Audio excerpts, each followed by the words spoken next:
Praise the lord.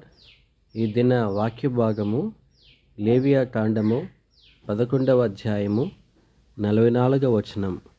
నేను మీ దేవుడినైన యెహోవాను, నేను పరిశుద్ధుని గనుక మీరు పరిశుద్ధులై ఉండునట్లు మిమ్మును మీరు పరిశుద్ధపరచుకొనవలెను.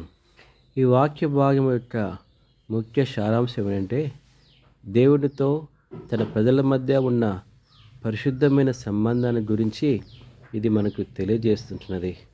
దేవుడు మనల్ని కూడా పరిశుద్ధులుగా ఉండాలని ఒక పిలుపు ఇస్తుంటున్నాడు. ఈ పిలుపు మనకు ఒక సూచన మాత్రం కాదు, కానీ మన యొక్క జీవితంలో ముఖ్యమైన విషయంగా మనం కలిగి ఈ లోకంలో జీవించాలని దేవుడు కోరుతుంటున్నాడు. ఎందుకంటే నేను యెహోవాను గనుక అనే మాట ఎందుకు ఈ మాట నొక్కి చెప్తున్నాడంటే, ఇది ఆయన యొక్క పరిశుద్ధమైన స్వభావాన్ని గురించి మనకు తెలియజేస్తున్నది. అందుకే ఆయన ప్రజలుగా ఈ లోకంలో మనం కూడా అలాంటి స్వభావం కలిగిన వారుగా అనుదిన జీవితంలో మనం జీవించవలసిన వారు ఉంటున్నాం.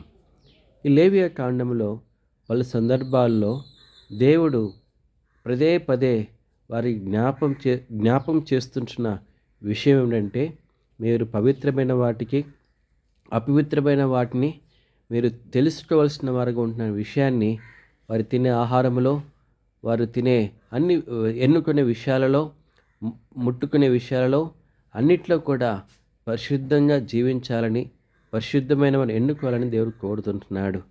ఇవి మన యొక్క జీవితంలో పరిశుద్ధతలో మనల్ని నడిపించేవి ఉంటున్నాయి. ఎప్పుడైతే మనము అపరిశుద్ధమైనవి ముట్టుకునే వారు ఉంటున్నామో, మనం దేవుని దృష్టిలో అపవిత్రులుగా చేయబడేవారు ఉంటున్నాం. దానియేలు కూడా తన యొక్క జీవితంలో రాజు యొక్క ఆహారం చేత తను తాను అపవిత్రపరచకూడదని తీర్మానం చేసుకుంటూ వస్తొచ్చాడు.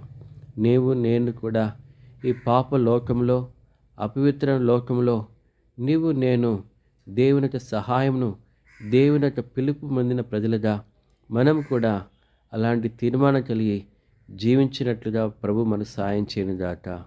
ఆమెన్.